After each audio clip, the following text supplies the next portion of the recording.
ओम नमो भगवते वासुदेवाय। ओम नमो भगवते वासुदेवाय।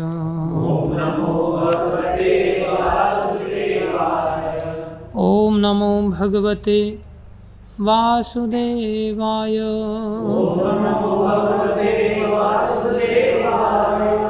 नारायणं नमस्कृत्यं नरं चैव नरोत्तमं देवीं सरस्वतीं व्यासं ततो जयमुदीरये। नष्टप्रायेषु भद्रेषु नित्यं भागवत सेवया भगवती उत्तम श्लोके भक्तिर्भवती नैष्ठिकी। ओम अज्ञानं तिमिरन्धस्य ज्ञानञ्जनशलाकया चक्षुरुन्मीलितं येन तस्मै श्रीगुरुवे नमः। श्रीचैतन्यमनोभीष्टं स्थापितं येन भूतले स्वयं रूपकदा मह्यं ददाति स्वपदान्तिकं।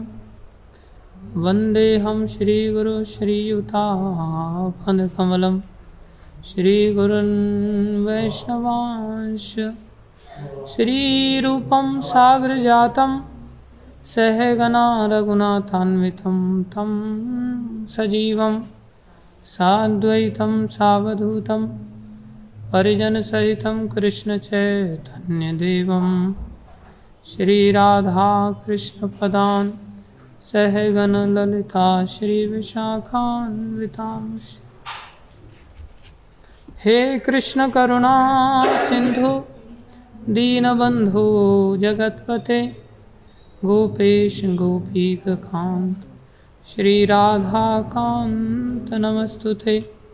तप्त कांचन गौरंगी राधे वृंदावनेश्वरी वृषभानुसुते देवी प्रणमामि हरिप्रिये। वाञ्छाकल्पतरुभ्यश्च कृपा सिन्धुभ्यैव च पतितानां पावनेभ्यो वैष्णवेभ्यो नमो नमः। जय श्री कृष्ण चैतन्य प्रभु नित्यानंदा श्री अद्वैत गदाधर शिवासादि गौर भक्तवृंदा। हरे कृष्णा कृष्णा कृष्णा हरे हरे हरे राम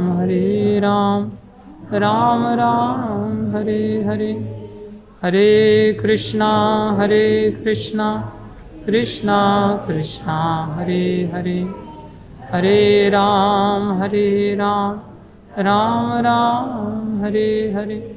हरे कृष्णा कृष्णा कृष्णा हरे हरे हरे राम राम राम हरे हरे।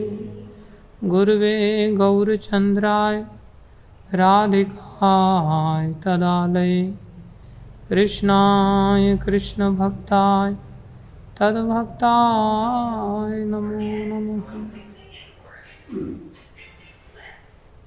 हरे कृष्ण। हो गया वहाँ का कार्यक्रम? Thank you.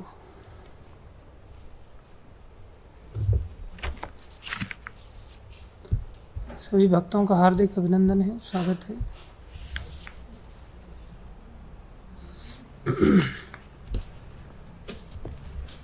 गुरु वैष्णवों की दया से जो कुछ कहें। आवाज़ नहीं आ रही? कानों को खोल लो फिर आ जाएगी।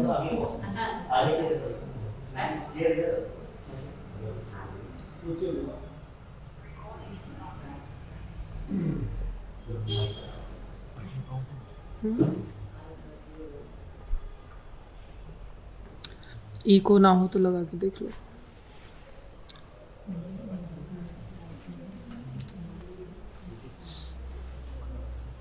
कौन सा वाला? उससे इको नहीं होगा तो इसमें भी कम आवाज रख सकते। थोड़े आप लोग आगे आ जाओ, माताएं भी आगे आ जाएंगी, आगे बैठ जाओ।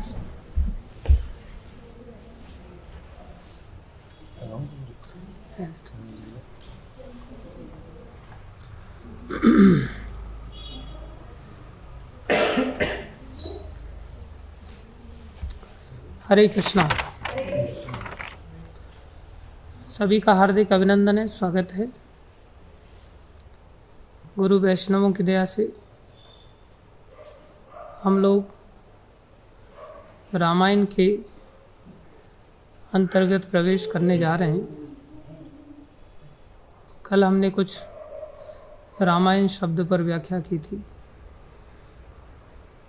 ये वो ग्रंथ है जो कि क्या है, भगवान का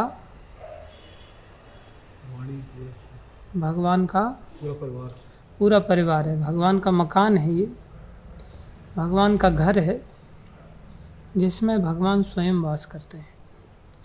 आयन मतलब घर, राम आयन मतलब जहाँ पर भगवान पूरे परिवार के साथ वास करते हैं। ये रामायण केवल कोई पुस्तक मात्र नहीं जो साधारण संसार में पुस्तकें मिलती हैं और उन पुस्तकों को लेकर यूज़ करते लोग, उसके बाद रद्दी में फेंक देते हैं। लेकिन रामायण जैसे ग्रंथों को कभी कोई रद्दी में नहीं फेंकता, उसको हमेशा ही पूजनीय स्थान पर पूजनीय वस्त्रों के अंतर्गत रखा जाता है। पहले लोग और अधिक पूजनीय वृत्ति रखते थे, रोज़ अर्चन वगैरह करते थे, भोग वगैरह लगाते थे, पुष्प वगैरह चढ़ाते थे। पहले लोग कथा भी सुनने के लिए जाते थे तो फूल लेकर के जाते थे अपने हाथ में और ग्रंथ पर फूल चढ़ाते थे। अभी भी चढ़ाते हैं लेकिन कम चढ़ाते हैं। तो पहले की वृत्ति थी, जैसे कि हमने कथा सुनाई थी कि जो सरल महात्मा थे, व्यक्ति थे जिनको बहुत ज़्यादा पढ़ना लिखना नहीं आता था, लेकिन अब छोटे मोटे फूल ला करके भगवान के ग्रंथ को चढ़ाते थे। और पॉकेट से जब देखा उन्होंने कि भगवान ग्रंथ में से ही प्रकट हो गए तो भगवान को किसका भोग लगाते थे? गुड़ चने का ही भोग लगाते थे और भगवान अपने परिवार में बांट करके खा लेते थे। भगवान वास्तव में ऐसा नहीं कि भगवान को थाली भर के ही चाहिए, और ऐसा भी नहीं कि भगवान को बहुत छोटी छोटी चांदी की या हम स्टील की कटोरियाँ लेकर के आते हैं, बहुत छोटी छोटी, उसमें 2-2 चम्मच डालते हैं, बस उतना सा ही भोग लगाते हैं। ऐसा भी नहीं कि भगवान बहुत ज़्यादा भूखे हैं। अगर कोई गरीब व्यक्ति है, वास्तव में ही किसी के पास भोग लगाने के लिए बहुत ज़्यादा नहीं है, तो थोड़ा गुड़ चना भी लगा दे तो भगवान उससे भी पेट भर लेते हैं। जैसे द्रौपदी का भगवान ने कितना खाया था? एक पत्ता ही तो लिया था, वो भी चिपका रह गया था गलती से, उसी से भगवान तृप्त हो गए। भगवान तो अपने आप में पूर्ण हैं, उनको तृप्ति के लिए बहुत अधिक थाली भर के नहीं लगता। किन लोगों से? जिन्होंने बर्तन धो के रख दिए हैं, कुछ है ही नहीं, जिनको कि अब कुछ मिलने वाला ही नहीं है, गरीब हैं बेचारे। इसलिए भगवान ने घोषणा किया, पत्रम पुष्पम फलम तोयम यो मे भक्त्या प्रयच्छति तदम भक्ति उपहृतम अश्नामि प्रियतात्मना। उन लोगों से भगवान संतुष्ट हो जाते हैं। लेकिन जो खुद थाली भर के खाते हो, ठाकुर जी को छोटी छोटी कटोरियों में भोग लगाते हैं, क्योंकि उस प्रसाद की थाली को कोई खाने के लिए तैयार नहीं होता। बाद में ठंडा हो गया बोले रोटी, कड़क हो गया बोले रोटी। कौन भोग लगाए? भगवान को इतने की थोड़ी ज़रूरत होती है, ऐसा भी नहीं है। भगवान ऐसे प्रेम के भूखे हैं कि श्रीनाथ जी जब प्रकट हुए माधवेंद्रपुरी के माध्यम से, तो माधवेंद्रपुरी को कहते हैं, माधवेंद्रपुरी मुझे तुम्हारी सेवा की प्रतीक्षा थी बहुत लंबे समय से, अब तुम आ गए हो, मैं बहुत दिनों से भूखा हूँ, बहुत दिनों से भूखा हूँ, तो मुझे भोग लगा। और ये बात उन्होंने ब्रजवासियों को कही, पूरा सपना बताया उन्होंने कि किस प्रकार से मैं कहाँ पर हूँ, मेरे को यहाँ से निकालो। ब्रजवासी झाड़ियों को काटते पीटते हुए गए, और उन्होंने भगवान को मिट्टी में से खोद करके निकाला, भगवान साक्षात रूप से प्रकट हुए। ब्रजवासी उठा रहे हैं, उठ ही नहीं रहे भगवान। फिर माधवेंद्रपुरी ने उठाया तो अकेले उठा लिया, फूल की तरह उठ गए और पर्वत के शिखर पर जाकर के बड़े से शिला के ऊपर भगवान को विराजमान कर दिया और कहा कि मैं चाहता था तुम ही उठाओ मेरे को। भगवान भक्तों से इतना प्रेम करते हैं। उठ गए, इतनी विशाल शिला जो नाथ द्वारा में अभी भगवान की सेवा होती है, श्रीनाथ जी कितना विशाल विग्रह है, अकेले व्यक्ति ने उठा लिया। अकेले जगन्नाथ जी को उठाना भारी पड़ जाता है, वहाँ इतने बड़े विशाल विग्रह हैं, जगन्नाथ जी के तो पैर भी नहीं, आधा ही शरीर है, वो कठिन हो जाता है और पूरा शिला के बने हुए विग्रह उठाना कितना भारी होगा। फूल की तरह उठ गए भगवान, स्थापित कर दिया और कहा कि मुझे भूख लगी है, बहुत दिनों से नहीं खाया। पूरे ब्रजवासियों ने इतने व्यंजन बनाए, इतने व्यंजन बनाए कि गिरिराज जी पहाड़ के ऊपर पहाड़ बना दिया और भगवान ने सारा खा लिया। माधवेंद्रपुरी घबरा गए, प्रभु कुछ प्रसाद भी छोड़ दो। जैसे ब्रजवासियों के माध्यम से भगवान ने गिरिराज पूजन जब कराया तो गिरिराज जी के वेश में भगवान ने सब ब्रजवासियों का जितना भी पकवान थे सब खा लिए थे। और फिर नंद बाबा बोले, कन्हैया ये तुम्हारा गिरिराज हमें पहले बता देता तुम कि कुछ नहीं छोड़ता, तो हम कम से कम घर पे अपने खाने पीने के लिए बच्चों के लिए कुछ छोड़ के आते, कुछ प्रसाद। हम तो सारा का सारा ला करके भोग लगा दिया और इन्होंने कुछ छोड़ा ही नहीं। कन्हैया बोले, बाबा चिंता मत करो, अभी व्यवस्था हो जाएगी। भगवान ने सब डलियों को फिर से ही दिव्य प्रसाद से भर दिया। देखते देखते यहाँ ब्रजवासियों को खाते हुए भगवान नहीं दिख रहे थे, लेकिन माधवेंद्रपुरी देख रहे थे, सारा भगवान ने कैसे खा लिया। ये भगवान की भगवत्ता है कि भगवान प्रेम से अगर कोई सामर्थ्यशाली है तो मांग के खा लेते, बिना संकोच के मांग लेते हैं। ये नहीं प्रश्न करते कि क्या सोचेगा मेरे बारे में कि इतना भुक्खड़ हूँ मैं। अपने मान सम्मान की बिना परवाह की प्रेम को भगवान आरोपते, बाकी भगवान को किस चीज़ की जरूरत है। इसलिए भगवान को जब हम भोग लगाएं तो ऐसा नहीं कि कथा सुन के गुड़ चने का ही भोग लगा दें, बोले बांट लेना आपस में। आप लोग तोड़ के भी अलग अलग रखने के बजाय सीधा एक ही डेला रख दें, बोले बांट लेना। आप लोग कथा सुनी थी, आप लोग बांट लेते हैं। बांट ही नहीं लेते, वो तो झगड़ा भी कर लेते आपस में पूरे परिवार के साथ। कई बार कृष्ण, राधा कृष्ण रूप में और जगन्नाथ रूप में वो दोनों एक ही हैं, लेकिन फिर भी ऐसी लीला करते हैं कि जगन्नाथ जी खा जाते हैं और कृष्ण भूखे रह जाते हैं। मायापुर में ऐसी घटना घटी। मायापुर में राधा माधव भगवान का मंदिर है जो प्रभुपाद जी ने स्थापित किया। वहाँ जगन्नाथ जी भी ला करके रख दिए गए। प्रकट स्वयं प्रकट जगन्नाथ जी थे, तो पुराने समय से सेवित थे। मंदिर खंडर हो गया था तो उनको भी उसी मंदिर में ला के रख दिया गया था। और जब उसी मंदिर में रख दिया तो जैसे ही भोग लगता जगन्नाथ जी पहले खा जाते। भगवान में से भगवान है, निकले हुए एक प्रकार से, कोई अंतर नहीं है उनमें और उनमें, लेकिन फिर भी भगवान विस्तारित रूप में अपना इस प्रकार से व्यवहार कर रहे हैं। तो जगन्नाथ जी खा जाते पहले, राधा माधव बेचारे खाने को मिलता ही नहीं, थोड़ा बहुत मिलता। तो राधा माधव पुजारी होंगे, यार इनको हटाओ यहाँ से, इनकी दूसरी व्यवस्था कराओ, मेरे लिए छोड़ते ही नहीं है, सब खा जाते। तब उनके लिए अलग से मंदिर बनाया गया, राजापुर में जगन्नाथ जी को फिर स्थापित किया गया। आज भी वहाँ जगन्नाथ जी को भोग लगता है, भगवान खाते हैं। बड़ी सुंदर सुंदर लीलाएं आज भी घटित होती है, ऐसा नहीं कि केवल कथा के रूप में सुना दी गई है। इसलिए भगवान उन भाव वाले भक्तों से मांग करके खाते हैं। और जरूरी नहीं कि बहुत सारी व्यंजनी आप भोग लगाएं। शबरी माता बेर खिला रही और छिलके किसने खिलाए थे केले के? विदुर रानी ने, विदुर जी ने नहीं। विदुर रानी के भगवान छिलके खा रहे हैं और छिलके में उनको ज़्यादा आनंद आ रहा है। तो सामर्थ्यशाली होते हुए हमें फिर वैसी व्यवस्थाएं करनी चाहिए। ये नहीं कि एक बेर रख दिया आप बांट के खा लेना नहीं, उन्होंने बेर चुन चुन के रखे हैं और बेरों को भगवान को भोग लगा खा रहे हैं। और जिसके पास बेर है बेर लगाए, जिसके पास अच्छे फल हैं वो अच्छे फल लगाए। बेर वगैरह केले वगैरह तो गरीब से गरीब आदमी भी लगा सकता है। तो भगवान ने ये दर्शाया उस कथा से। और ये सब कथाएं हमें कहाँ से प्राप्त हो सकती हैं? शास्त्र से। तो भगवान, जैसे हमने कल बताया था, एक चौपाई में से सरयू नदी का स्नान करने के लिए उपदेश दिया, और सरयू नदी के उपदेश के माध्यम से उनको भगवान के साक्षात पूरे परिवार के साथ दर्शन हो गए। ये भगवान की भगवत्ता है। तो केवल ये नहीं कि भगवान देखें कि हम ग्रंथ खोल के देखा और इसमें से भगवान ही निकलेंगे अब सीधे, अभी नहीं निकल रहे तो भाई ग्रंथ खोल के बैठ जाओ आराम से।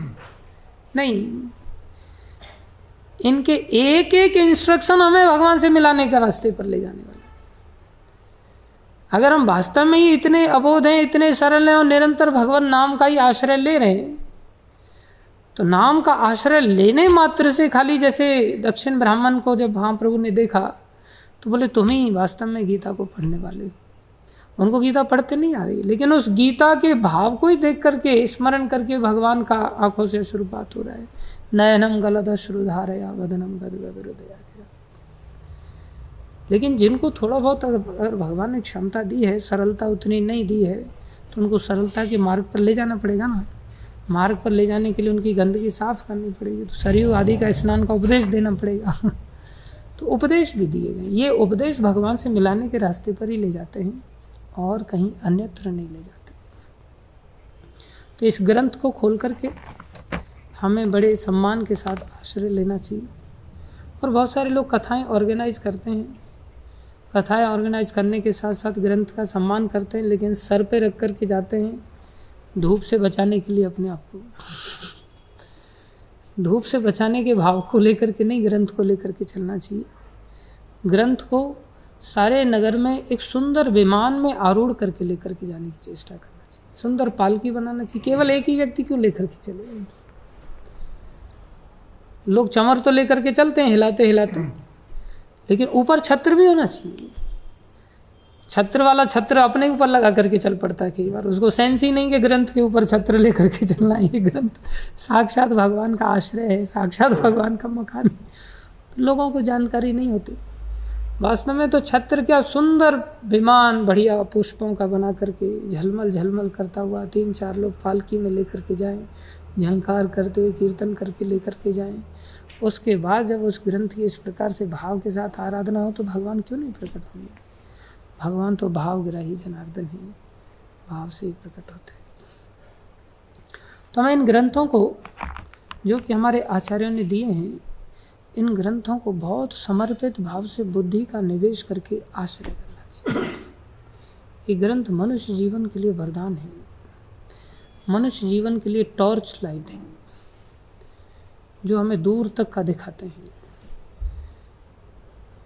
जितना दूर तक का हमें दिखाई देगा उतनी गाड़ी हम फास्ट चला पाएंगे या गाड़ी स्लो चलेगी?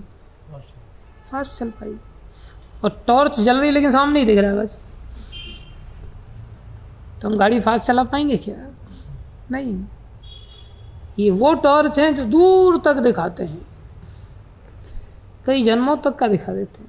हम चाहें तो इनको आश्रय लेकर के कितनी अपनी भक्ति की गाड़ी को तेज चला सकते हैं। हम अपने आप को बचाते हुए जीवन में आगे बढ़ सकते हैं, सावधानी के साथ आगे बढ़ सकते हैं। तो ये जो ग्रंथ है रामचरितमानस, ये हम कलयुग के जीवों के लिए बड़ी सरल भाषा में, संसार की हिंदी भाषा में ही एक प्रकार से इसको वर्णन किया गया है। तुलसीदास जी के द्वारा रचित है। तुलसीदास जी साधारण नहीं है, ये वाल्मीकि जी के ही अवतार माने जाते हैं। जो वाल्मीकि जी भी साधारण नहीं थे। हमने सुना जरूर था, उल्टा नाम जपत जग जाना, वाल्मीकि भय ब्रह्म समाना। वास्तव में तो पहले से ही प्रचेता पुत्र भृगु ऋषि के पुत्र हैं और उन्होंने कभी कोई पाप कर्म नहीं किया है, लेकिन थोड़े समय के लिए दैववश या हम संसार के लोगों के लिए एक उत्साह देने के लिए, अन्यथा हम लोग तो अरे ये तो वाल्मीकि जो साधारण थोड़ी, अगर ये पता रहता प्रचेता पुत्र हैं, भृगु ऋषि के पुत्र हैं, तो रामायण आदि नाम जपना हमारे बस की थोड़ी, तो उनके बस की बात है। ये लोग जानबूझ करके अपने आप को इस निम्न स्तर पर अपने आप को डालते हैं, जिससे हम सब निम्न स्तर पर गिरे हुए लोगों के अंदर क्या प्राप्त हो जाए? उत्साह प्राप्त हो जाए। क्या प्राप्त हो जाए? उत्साह। ये कर सकते हैं तो हम क्यों नहीं कर सकते? सिर्फ और सिर्फ उत्साह देने के लिए भगवान अपने भक्तों को इस प्रकार की परिस्थितियों में डालते हैं कि देखो, ये सियारों के बीच में पैदा हुआ सियार जैसा लग रहा था, लेकिन वास्तव में कौन था? शेर था। लेकिन हम सियार है ना, हम तो यही देखेंगे हमारे बीच में से जाकर के ये सिंह की दाढ़ मार सकता है, तो हम क्यों नहीं दाढ़ मार सकते? तो हम सभी मनुष्य शरीर को प्राप्त हैं, हम चाहें तो ऐसी चेष्टा कर सकते हैं अपने जीवन में। प्लीज।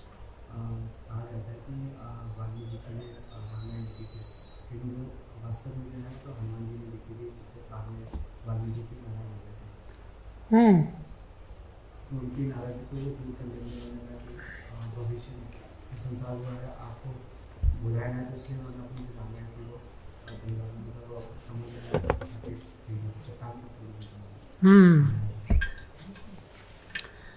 ये भक्तों की आपसी लड़ाई है, और भक्तों की जो लड़ाई होती है प्रेम कलह से युक्त होती है।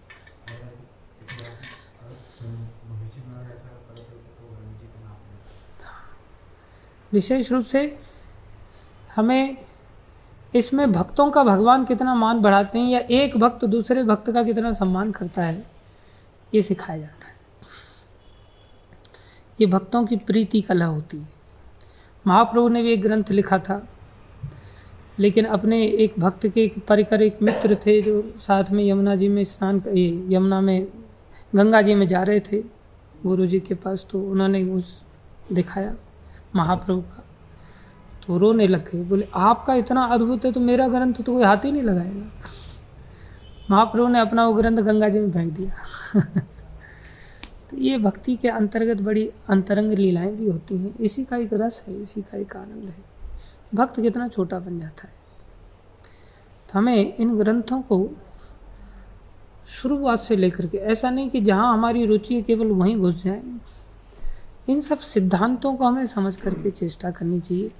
तब हम वास्तव में इन ग्रंथों को आत्मरंजन की दृष्टि से हम अपने जीवन में स्वीकार कर पाते हैं।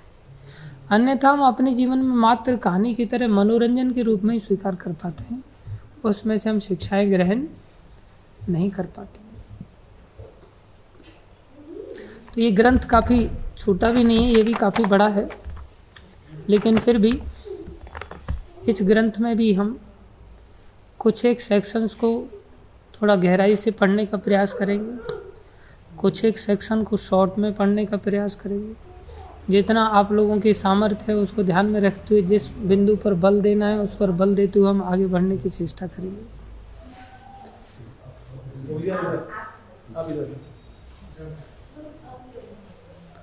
तो यहाँ पर तुलसीदास जी बालकांड के अंतर्गत मंगलाचरण का गायन करते हैं, और देखो उनकी विनम्रता देखो कैसी अद्भुत है। वर्णानाम अर्थ संघानाम रसानाम छंदसामपि मंगलानाम च कर्तारौ वंदे वाणी विनायकौ। अर्थात सरस्वती माता और गणपति जी का ध्यान करें। विनायकौ मतलब गणेश जी, ऐसा हम लोग जानते हैं, लेकिन आचार्य लोग ये भी बताते हैं कि विनायको मतलब विशिष्ट नायको इति विनायको। विशिष्ट नायक कौन है? बोले विशिष्ट नायक तो स्वयं भगवान राम ही है। इसलिए विनायको बोल करके किसकी स्तुति कर रहे हैं? भगवान राम की स्तुति कर रहे हैं। समझ रहे हैं? लेकिन संसारी दृष्टि से बोले विनायकों का अर्थ भी निकलता है, क्योंकि विनायक वो भी भगवान की भक्ति में आने वाले विघ्नों का नाश करते हैं, विघ्न विनाशक है। और कोई भी चीज़ को समझने के लिए सारे ग्रंथों को अगर हमें समझना है तो बिना अक्षर ज्ञान के हम कैसे समझ पाएंगे? और जितने भी अक्षर हैं, जितने भी वर्ण हैं, उन सभी को देने वाली तो माता सरस्वती है। संसार का अक्षर ज्ञान, शास्त्र ज्ञान कौन कराता है? माता सरस्वती के बिना कृपा के कैसे संभव हो? इसलिए उस दृष्टि से उन्होंने सरस्वती माता और गणेश जी का आराधन किया। उसके पश्चात भगवान शंकर भगवान का आराधना कर रहे हैं। भवानी शंकरो वंदे श्रद्धा विश्वास रूपिणो। लेकिन एंगल अलग अलग है। हाँ, बोले भक्ति क्या है? बोले भक्ति बिना श्रद्धा के आगे नहीं बढ़ सकती। तो बोले भवानी शंकर ये कौन है? बोले भवानी श्रद्धा रूपिणो। भवानी कैसी हैं? श्रद्धा रूपी हैं। तो माता उमा का स्तवन कैसे कर रहे? श्रद्धा के रूप में। बोले बिना श्रद्धा के तुम्हारा प्रवेश नहीं हो सकता। और ये श्रद्धा केवल स्त्रीलिंगी नहीं है, विश्वास रूपिणो। विश्वास पुल्लिंग के द्वारा है। श्रद्धा और विश्वास में क्या अंतर है? बोले कोई अंतर नहीं। श्रद्धा को ही क्या कहते हैं? विश्वास कहते हैं। और विश्वास ही क्या है? श्रद्धा। किसमें? बोले श्रद्धा शब्दे विश्वास कहे। श्रद्धा शब्द का अर्थ क्या है? विश्वास। श्रद्धा शब्दे विश्वास कहे सुदृढ़ निश्चय। अब दोनों का श्रद्धा क्या है? बोले विश्वास। श्रद्धा शब्दे विश्वास कहे। श्रद्धा को ही विश्वास कहा जा रहा है, अर्थात उमा को ही शंकर माना गया। श्रद्धा शब्दे विश्वास कहे। कैसा विश्वास? सुदृढ़ निश्चय, पक्का वाला निश्चय। आज हम सबका पक्का निश्चय है क्या? पक्का निश्चय। भगवान अपनी लीलाओं से पक्का निश्चय बिठाते हैं। जैसे भगवान ने मित्रता की किसके साथ? राम भगवान ने किसके साथ? सुग्रीव जी के साथ। हनुमान जी के साथ मित्रता नहीं थी, सुग्रीव जी के साथ मित्रता की। केवट के साथ भी की। लेकिन केवट जी को भगवान ने मित्र बनाया। यहाँ सुग्रीव जी को मित्र बनाने पड़े, भगवान को सुग्रीव जी मित्र बनाने पड़े। एक प्रकार से ऐसा दिखा रहे कि मेरे को तुम्हारी जरूरत है। तो हनुमान जी ने मुलाकात करा। हनुमान जी आचार्य का अपना रोल निभा रहे हैं अभी दोनों के बीच में। भगवान का संबंध संसारी जीव के साथ कोई आचार्य ही स्थापित कर सकते, कोई और स्थापित नहीं कर सकता। ये संबंध के लिए हमें वैष्णवों की जरूरत पड़ती है। हनुमान जी ने संबंध स्थापित कराया सुग्रीव जी से। सुग्रीव जी घबरा करके बैठे हुए थे। कंस से डर करके सुग्रीव जी भाग गए थे और कंस से भयभीत होकर के वो पर्वत पर जा करके बैठे रहते थे छुप करके, है कि नहीं? सब गर्दन हिला रहे हैं। हाँ, कंस से डरे हुए थे।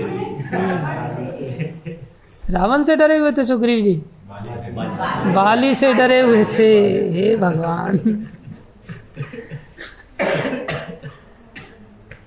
आप लोग रामायण के बहुत बड़े प्रकांड ज्ञाता है। अच्छा सीरियल देखा आप लोगों ने।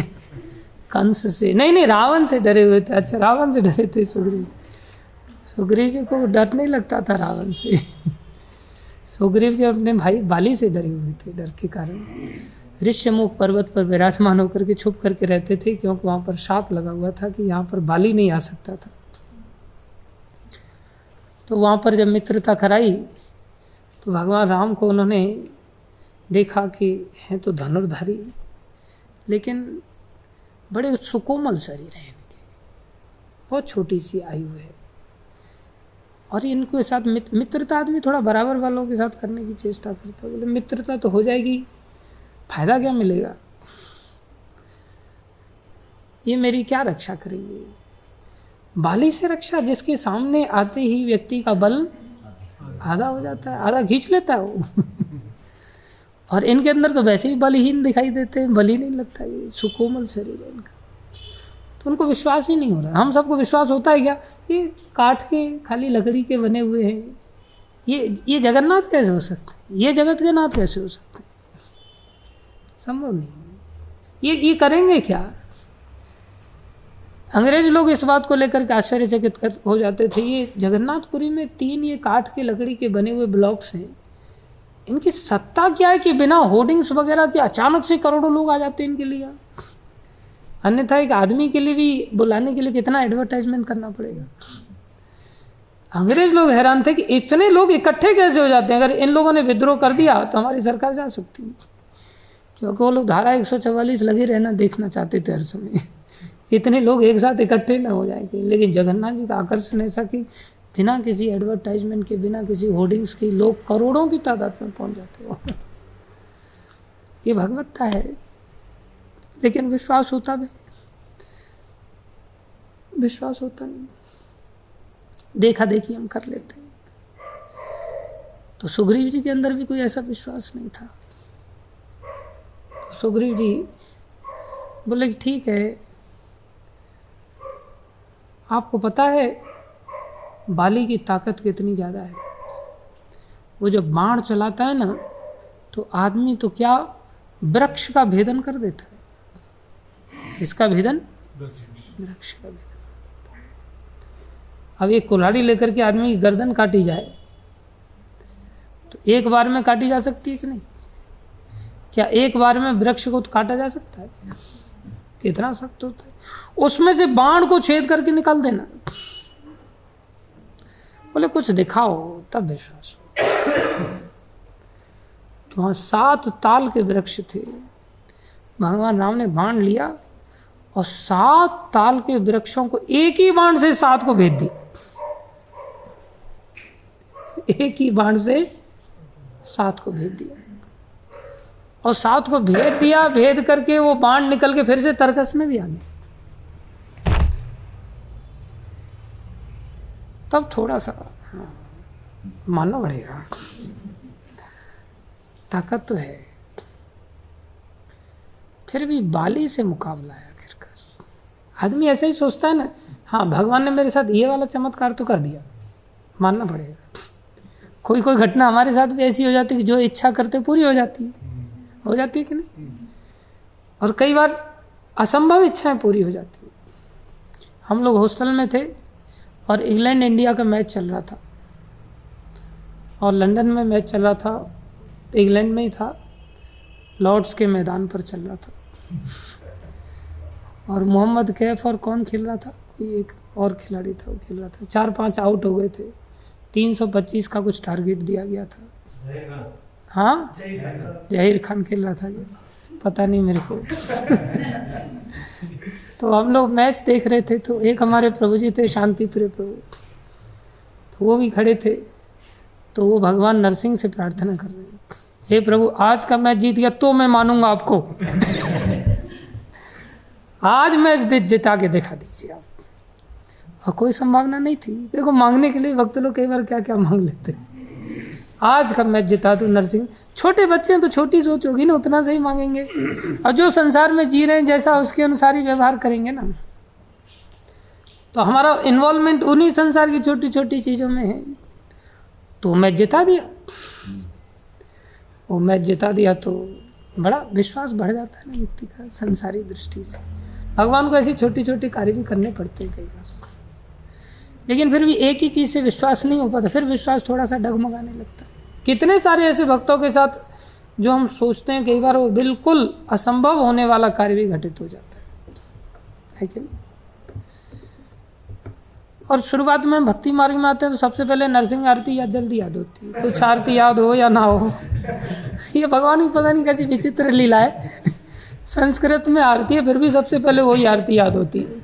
कोई आरती याद हो या ना हो, भगवान ऐसी लीला करते हैं कि क्योंकि पता है कि इसके भक्ति में विघ्नों का नाश करना पहले ज़्यादा जरूरी है। विघ्नों का नाश होना चाहिए, इसलिए भगवान नरसिंह देव कृपा करते हैं और सबसे पहले वही आरती याद करते हैं, कराते हैं। और भक्तों का सबसे पहले विश्वास भी उनमें ही ज़्यादा हो जाता है। जबकि शक्ल सूरत कोई वैसी नहीं है, बहुत ज़्यादा डरावनी है, लेकिन फिर भी भक्ति मार्ग में ऐसी पता नहीं क्या लीला कि भगवान उन्हीं शकल से आकर्षित भी कर लेते। छोटे बच्चे हैं ना प्रहलाद जी, इसलिए भगवान उसी माध्यम से आकर्षित कर लेते अपने भक्तों। हम भी जब कॉलेज में पढ़ते थे तो रोज़ नरसिंह आरती करके ही जाते थे। किसी भी हालत में कॉलेज जाएंगे तो कॉलेज जाने से पहले नरसिंह आरती हर हालत में करेंगे। और एक टीचर था, केमिस्ट्री का सब्जेक्ट हमें बुरा लगता था और वो पीछे पड़ जाता था कि आपने रजिस्टर मेंटेन किया है कि नहीं, नोट्स बनाए कि नहीं। मैं बनाता नहीं था तो मैंने नरसिंह आरती किया। अब मैं लेट हो गया था, मेरे को जाना था कॉलेज में। सोचा अब क्या करूं, नरसिंह आरती करके जाता हूं तो पीरियड छूट जाएगा, नरसिंह आरती नहीं करता तो फिर आरती मिस हो जाएगी। आरती करके जाऊंगा, जो होगा सो देखा जाएगा। भगवान चाहें तो भगवान पूरी क्लास को ऑफ भी करा सकते हैं। कॉलेज में बच्चे भाग जाते हैं ना, कॉमन ऑफ हो जाता है। तो मैंने सोचा कि चलो ऐसा भी हो सकता है। पहला ही पीरियड मैं नरसिंह आरती करके गया, कॉलेज पहुंचा तो कॉमन ऑफ सारे बच्चे भाग गए, कोई क्लास में था नहीं। मैं वाह नरसिंह प्रभु आप क्या लीला करते हैं। ये छोटी छोटी चीज़ें भी भगवान ऐसा लीलाएं करते। अब देखा जाए भगवान के लिए कोई बड़ी बात है कि 7 वृक्षों में से तीर मारना, हमारे लिए हो सकता है बड़ी बात हो। जैसे किसी को पूछा जाए कि अच्छा ये बताओ कि भगवान की जो दामोदर लीला थी जिसमें यशोदा मैया ने भगवान को बांध दिया, और भगवान की जो गोवर्धन लीला थी जिस पर भगवान ने 7 दिन 7 रात तक गिरिराज जी को धारण किया, पर्वत को धारण किया, जो कि कितने बड़े हैं? बोले 120 किलोमीटर लंबे हैं, 80 किलोमीटर चौड़े हैं और 60 किलोमीटर ऊंचे हैं। कितना? 120 किलोमीटर लंबे, 80 किलोमीटर चौड़े और 60 किलोमीटर ऊंचे। उनको भगवान ने बाएं हाथ पर आखिरी उंगली पर, एक तो पहले ही कमजोर हाथ, ऊपर से कमजोर उंगली, ऊपर से उसके नाखून पर भगवान ने धारण किया। तो कौन सी लीला बड़ी है? रस्सी से बंधने वाली दामोदर लीला या गिरिराज लीला? गिरिराज लीला। कॉमन सेंस से कोई ज़्यादा दिमाग लगाने की जरूरत नहीं, लेकिन हम बच्चे हैं इसलिए अपना खोचड़ा दिमाग लगा रहे हैं इस तरह से और बोल रहे हैं गिरिराज लीला बड़ी है। अरे भगवान ब्रह्मांडों को नचा रहे, बिना उंगली लगाए नचा रहे। चंद्रलोक, इंद्रलोक, सूर्यलोक, जितने भी लोक हैं इनके पीछे उंगली लगानी पड़ रही है क्या? नहीं। तो उसमें कौन सा बड़प्पन है? लेकिन उन भगवान को बांध देना किसी के द्वारा, बोले वो भगवान को बांध दिया किसी ने, वो कितना ताकतवर होगा। अब कौन सी लीला बड़ी है? क्योंकि वहां तो हमारा दिमाग घूम गया ना, 120 किलोमीटर में, 80 किलोमीटर में, 60 किलोमीटर में, और 80 क्या छोटी सी है, बोले उसमें से पेट ही तो बांधना था भगवान का। लेकिन कुंती माता को इस बात को आश्चर्य लगा, चौंक गई एकदम से कि कृष्ण को बांध दिया। अरे कुंती माता चौंक गई थी, बांधा तो यशोदा माता ही नहीं था। कुछ ज्यादा ही फोकस हो गए अभी आप लोग। यशोदा माता, कुंती माता जो कि राजमाता है एक प्रकार से, वो चौंक गई कि कृष्ण को कोई कैसे बांध सकता है, कृष्ण तो परमेश्वर है। कृष्ण को, शंकर जी आश्चर्य में पड़ी, इनको कैसे बांध दिया गया। अरे बलराम जी आश्चर्य में पड़ गए, कृष्ण को बांध दिया, किसकी मजाल कृष्ण को बांध दिया, जानते नहीं मैं इनका विस्तार अनंत शेष हो जिसके ऊपर ब्रह्मांड रखे गए, और मेरे स्वामी को बांध दिया किसी ने। आश्चर्यजनक घटना तो कृष्ण को बांधे जाने वाली थी, गिरिराज जी को उठाने वाली घटना में कोई बहुत बड़ा आश्चर्य नहीं था। लेकिन हम किस एंगल से देखते हैं? हम संसार के एंगल से देखते हैं। तो सुग्रीव जी भी उसी एंगल से देख रहे हैं, बोले हाँ चलो मानना पड़ेगा, 7 बाणों से, ये 7 पेड़ों को एक ही तीर से कर सकते हैं। रास्ते से चल के आ रहे थे, बोले फिर भी पूरी तरह से भी पक्का विश्वास नहीं हुआ। मतलब विश्वास आसानी से होने का नाम नहीं लेता। किसी को बोलो ना सुसुखम कर तुम अव्ययम, भैया ये भक्ति सुखकारी है करने में, और किसी को मंगल आरती में लाके खड़ा कर देखो सुख आ रहा है कि नहीं, आनंद आ रहा है कि नहीं, नाचने की इच्छा हो रही कि नहीं। आप प्रैक्टिकली मंगल आरती अटेंड करने के बाद आप किसी दिन मंगल आरती मिस कर दो, देखो अंदर से कैसा लगेगा। अच्छा नहीं लगेगा, जहाँ तक मेरा एक्सपीरियंस है। जिसकी टांगों में ज़्यादा दर्द हो रहा होगा उसको अच्छा लगेगा, आज बच गए, आज डांस नहीं करना पड़ा, वो अलग एंगल से देख रहा है। लेकिन दूसरे एंगल से देखा जाए तो हमेशा के लिए दर्द मिटने जा रहा है भाई। अभी कोई व्यक्ति सोचे कि यार डायलिसिस में आज मैं बच गया, हॉस्पिटल नहीं गया क्योंकि वहाँ सुई चुभनी थी, लेकिन जो मोटी सुई चुभने से जो कष्ट हो रहा था, आपको जो सफाई नहीं हुई थी खून की, उसका कष्ट कितना बड़ा था। तो बड़े कष्ट से निवृत्ति के लिए क्या किया? छोटा कष्ट तो सहन किया ना। अच्छा, छोटा कष्ट सहन कर लिया, आपका डायलिसिस होकर के ब्लड साफ हो गया, अब आप थोड़ा कंफर्टेबल फील करेंगे। तो कष्ट तो है, ऐसे टांगों का दर्द तो है, लेकिन उस दर्द का अगर तोलना चालू करेंगे आप कि उससे हम कितने आगे भक्ति में प्रगति कर सकते हैं, लेकिन हम उस दर्द को फिर मूर्खतावश उठाना नहीं चाहते। विश्वास आसानी से नहीं होता, विश्वास डगमगाता है। हाँ, सुखकारी है क्या? वास्तव में सुख मिलेगा क्या? 1-2 दिन में विश्वास आता। सुग्रीव जी को विश्वास नहीं आ रहा था। हाँ ठीक है, इतनी बड़ी घटना भगवान ने करके दिखाई, ठीक है कर तो सकते हैं, लेकिन ये दुंदुभी नाम का एक राक्षस था जो भैंसे की शक्ल में था। बोले इसको बाली ने घुमा के मार दिया था। क्या किया था? घुमा के मार दिया था, एक हाथ से उठा कर कैसे घुमा दिया था। लेकिन आप इसको अगर थोड़ा फेंक के दिखा दें, इसको क्या करें? फेंक के दिखा दे तो मैं मानूंगा। अब भगवान गए, भगवान ने क्या किया? उसको 120 किलोमीटर, कितना? 120 किलोमीटर खाली पैर की अंगूठे की थोड़ी सी ठोकर से फेंकी, हाथ से पकड़ के नहीं फेंका,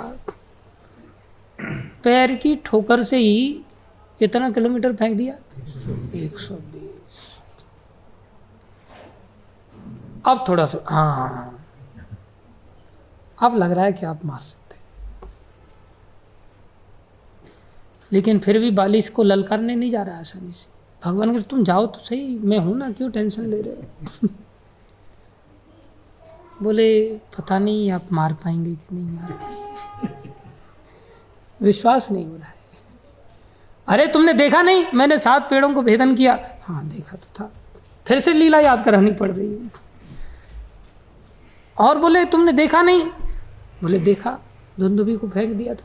बोले दुंदुभी को तो फेंक दिया था, लेकिन उस समय तो उसके शरीर में मांस खून वगैरह सब था, लेकिन आपने जो फेंका तो कंकाल को फेंका, मांस वगैरह था नहीं ना, हल्का हो गया था वो तो। आपने ठोकर से फेंका तो ठोकर से भैया यहाँ थोड़ी फेंका था, कितना दूर फेंका था? 120 किलोमीटर फेंका था। इतना तो सेंस लगाओ कम से कम।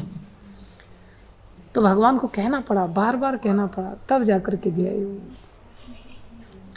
और जब गया फिर भी भगवान ने मारा नहीं, लड़ाई लड़ी आपस में और कुट कुटा करके बेचारे जान बचा करके वापस आए।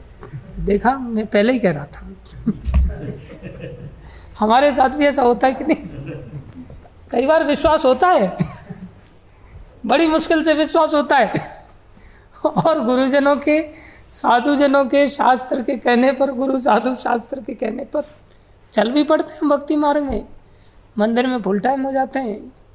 और कई बार 2-4 भक्त लोग कुटकुटा करके वापस भेज देते। फिर भगवान आपने बचाया नहीं मेरे को, मैंने आपकी शरण की ली थी, सुना था आप जगन्नाथ हैं, जगत के नाथ हैं, रक्षा अवश्य करेंगे, आपने मेरी रक्षा ही नहीं की।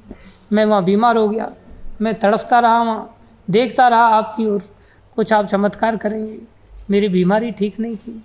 मेरे को भक्त गाली देता रहा, आपने एक बार भी उसके मुंह को सिलाई नहीं की, वो गाली देता ही चला गया। आप देखो भक्त मेरे को जूते चप्पल से मार रहा, आपने कुछ भी नहीं किया। अरे आप भक्त रक्षक हैं, आप कैसे भक्त रक्षक हैं? इस प्रकार से हमारा विश्वास क्या हो जाता है? टूट जाता है। भगवान बोले भैया मेरी क्या गलती, तुम दोनों एक जैसे ही लग रहे थे। मैं तो बचाना चाह रहा था, लेकिन क्या करो, तुम दोनों एक जैसे लग रहे थे। और इस कन्फ्यूजन में बोले मैं सोच में पड़ गया कि कहीं जिसको मैं रक्षा करने चाहता हूँ कहीं वही बेचारा शिकार ना हो जाए, कितना बड़ा अनर्थ हो जाता, कितनी बड़ी मेरे से गलती हो जाती। देखो भगवान की लीला देखो,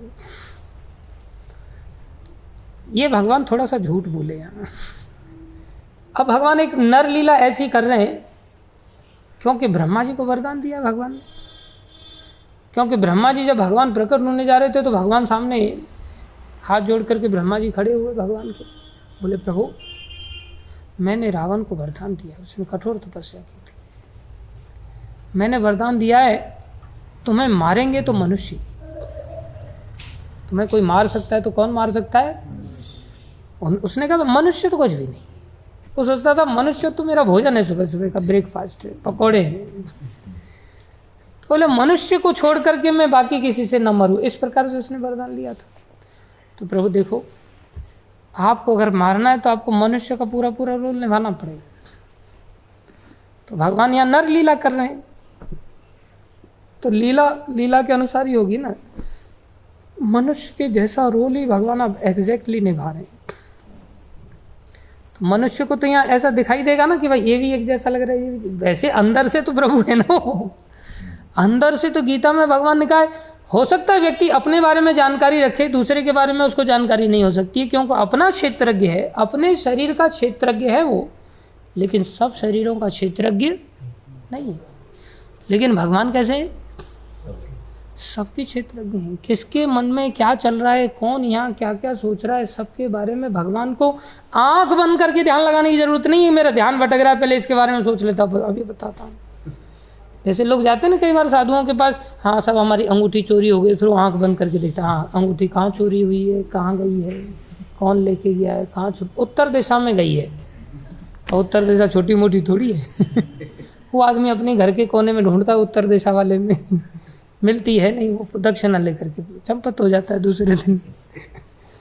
तो संसार में लोगों को फिर भी कुछ लोग शक्तिशाली होते हैं, सामर्थ्यशाली, उनको ध्यान लगाना पड़ता है। लेकिन सहज ज्ञान भगवान के अंदर क्या है? सहज ज्ञान है। उनको तो इस प्रकार से अपनी सिचुएशन बताने की भी जरूरत नहीं पड़नी पड़ती है। फिर भी भगवान क्या कह रहे हैं? बोले मैं थोड़ा कंफ्यूज हूँ। झूठ बोला भगवान ने, उनको क्या कंफ्यूजन था। लेकिन भगवान कई बार मौका भी देते हैं कि लड़ झगड़ के मित्रता हो जाए आपस में, क्योंकि ये भी तो मेरे ही हैं, एक को मारूं एक को बचाऊं। या कोई भक्त एक दूसरे को मारे, अच्छा नहीं लगता। जैसे मान लो कोई दूसरा भाई है हमारा, हमारे पिताजी से ही उत्पन्न हुआ है, और बेचारा पैरालाइज्ड हो गया, वो लंगड़ा लूला जैसा हो गया, गूंगा हो गया। और दूसरा भाई उसको देखे, ये तो किसी काम का नहीं, इसको मैं मार के फ्राई करके खा जाता हूँ।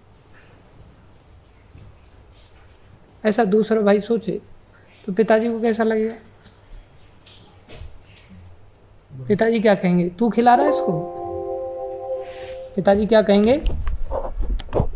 मैं खिला रहा हूँ ना, तुम थोड़ी खिला रहे हो, तुम क्यों टेंशन ले रहे हो इसका? इसे द्वेष मत करो, घृणा मत करो।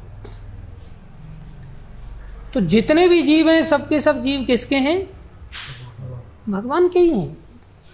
इसलिए भगवान नहीं चाहते कि कोई व्यक्ति एक दूसरे को जान से मारे, नहीं एक दूसरे का सम्मान भी न करे, ऐसा भगवान नहीं चाहते। भगवान चाहते हैं ये भी तो मेरी संतान है, इन सभी में आपस में प्रीति क्यों नहीं? भगवान मौका देते हैं, आपस में लड़ झगड़ करके एक दूसरे को समझ लें, समझ करके एक दूसरे का सम्मान करने लग जाए, अकल आ जाए। लेकिन यहाँ सुग्रीव जी को पिटाई लगवा दिया भगवान ने, तो विश्वास टूट गया। हमारा भी विश्वास टूट जाता है कई बार, बढ़ता है टूटता है, बढ़ता है टूटता है, बढ़ता है टूटता है। लेकिन जब हम वैष्णवों की संगति में रहते हैं तब एक समय ऐसा आता है कि स्थिर हो जाता है। और जैसे ही वैष्णवों का सानिध्य टूटता है, फिर वो विश्वास ढकमगा जाता है। ये जो फेथ है, ये कांस्टेंट टर्म नहीं है, ये वेरिएबल टर्म है, वेरी करता है। कुसंगति करोगे तो नीचे चला जाएगा, सत्संग करोगे तो ऊपर चला जाएगा। इसलिए विश्वास फलदायक, विश्वासी फल देता। उन्होंने फिर विश्वास किया भगवान की बात, फिर से जाओ, फिर से जाओ। भगवान भक्त वत्सल हैं, रक्षा किया। हम सब जानते हैं इस घटना को, आगे चल करके घटना का और विस्तार से हम वर्णन करेंगे। तो यहाँ वर्णन कर रहे हैं, बोले विश्वास क्या है? बोले श्रद्धा और विश्वास में कोई अंतर नहीं है, इसी से आरंभ होता है। श्रद्धा शब्द विश्वास का है सुदृढ़ निश्चय, सुदृढ़ होना चाहिए। एक दिन में नहीं होगा। कैसा सुदृढ़ निश्चय, क्या करने के लिए? बोले कृष्ण भक्ति कैले सर्व कर्म कृत होए। कृष्ण भक्ति कर लिया हमने, सारे कार्य संपन्न हो गए। अब हमें कुछ और कार्य करने के लिए बाध्यता नहीं है। ये विश्वास है, ये श्रद्धा है। इसके लिए उन्होंने यहाँ पर निवेदन किया, भवानी शंकरो वंदे श्रद्धा विश्वास रूपिणी। यहाँ श्रद्धा माता उमा को सूचित किया गया है और विश्वास शंकर जी को। श्रद्धा मतलब विनम्रता, श्रद्धा मतलब विनम्रता। माता दुर्गा, माता सती जब अपने देह का त्याग कर देती हैं, पार्वती रूप में जब आती हैं, तब शंकर जी के साथ विनम्रता से कथा सुनने का निवेदन करती हैं। कैलाश पर्वत पर वट वृक्ष के नीचे शंकर जी बैठे हुए हैं और उनके चरणों में पूरा सिर भूमि से स्पर्श करके बोले, आप कृपा करके कथा सुनाओ। ये श्रद्धा रूपी है, ये सम्मान है। जब हमारा इस प्रकार से वक्ता के प्रति सम्मान नहीं होता, साधु के प्रति सम्मान नहीं होता, गुरु के प्रति सम्मान नहीं होता, शास्त्र के प्रति सम्मान नहीं होता, तो वो विश्वास की प्राप्ति नहीं हो सकती। वो विश्वास किसमें है? बोले वो शंकर जी में है। कैसा विश्वास है? बोले ये सच्चिदानंद घन भगवान ही है जो इस प्रकार की नर लीला कर रहे हैं कि सीता के विरह में एकदम संसारी कामी पुरुष से भी नीचे जाकर के ऐसा विरह का प्रदर्शन कर। इतना तो कामी व्यक्ति भी अपनी पत्नी के लिए नहीं रोएगा जितना ये पागलों की तरह मूर्छित हो करके गिर जा रहे हैं और ये भी भूल जाने कि मैं कौन हूँ, ऐसी दशा। लेकिन उनका विश्वास है, लीलाओं से आसानी से उस प्रकार से मोहित नहीं हो रहे जैसे कि माता सती मोहित हो गई। तो वो विश्वास कौन दे सकते हैं? कौन दे सकते हैं? शंकर जी जैसे वैष्णव दे सकते हैं। किसको प्राप्त होगा वो विश्वास? श्रद्धा रूपी माता उमा जैसे कथा सुनने के इच्छुक लोगों को प्राप्त हो सकता है। इसलिए वर्णन कर रहे हैं, भवानी शंकर वंदे श्रद्धा विश्वास रूपिणो याभ्याम विना न पश्यन्ति सिद्धा स्वांत स्थम ईश्वरम। बोले ऐसे विश्वास के बिना कोई भी अंदर अपने हृदय में भगवान का दर्शन नहीं कर सकता। तो भगवान का दर्शन करने के लिए इन बातों को हमें सुनना पड़ेगा, समझना पड़ेगा, तो ही हम अपने जीवन में ऐसी उपलब्धि प्राप्त करेंगे। ऐसी उपलब्धि के लिए शरीर मिला है। तो हम इस ग्रंथ को थोड़ा इसी प्रकार से अध्ययन करने की चेष्टा करेंगे और जब लीला आएंगी तो थोड़ा शॉर्ट में आगे जाएंगे। ठीक है, लीलाएं ज़्यादा अच्छी लगती हैं सुनने में, आनंद ज़्यादा आता है, लेकिन सीखना भी कहीं ज़्यादा ज़रूरी है कि नहीं? जैसे किसी व्यक्ति को पैसा कमाना, नौकरी करके कितना अच्छा लगता है, पैसा है बस नौकरी करना है, बस आज ही नौकरी लग जाए। लेकिन दूसरी पास करके नौकरी लगाओगे तो बहुत 2 रुपये मिलेंगे। 10वीं पास करके नौकरी, पढ़ाई तो पढ़नी पड़ेगी ना। पढ़ना अच्छा नहीं लग रहा है, लगे तो नौकरी कर लेंगे सीधा। बोले जो पढ़ने के बाद नौकरी में बोले सिखाओगे तब भी तो नौकरी में ट्रेनिंग मिलती है ना। अभी ट्रेनिंग दे दो मेरे को, सीधा ट्रेनिंग करके मैं काम कर दूंगा, बिना पढ़े लिखे काम कर दूंगा। काम तो कर दोगे भाई, लेकिन जो सिद्धांत दिमाग में बैठने चाहिए वो दिमाग में नहीं बैठ पाएंगे। इसलिए सिद्धांतों को दिमाग में बिठाना जरूरी है। एक प्रभु जी थे, उनके भाई का, वो रोज आते नहीं थे मंगल आरती में, लेकिन एक दिन वो मंगल आरती में आए और मंगल आरती से आकर के सीधा राजभोग तक जप करते रहे मंदिर में। कितने बजे तक? राजभोग तक कंटिन्यूअस जप कर रहे हैं, बड़े ध्यान से जप कर रहे हैं। इतना जप तो मंदिर वाले लोग भी नहीं करते कई बार। और आश्चर्य भाई, आज इनके अंदर भक्ति ऐसे कैसे बढ़ गई अचानक से, क्या अद्भुत भक्ति है। पूछा क्यों आज कुछ ऐसा? बोले आज मेरे भाई का IIT का एग्जाम है।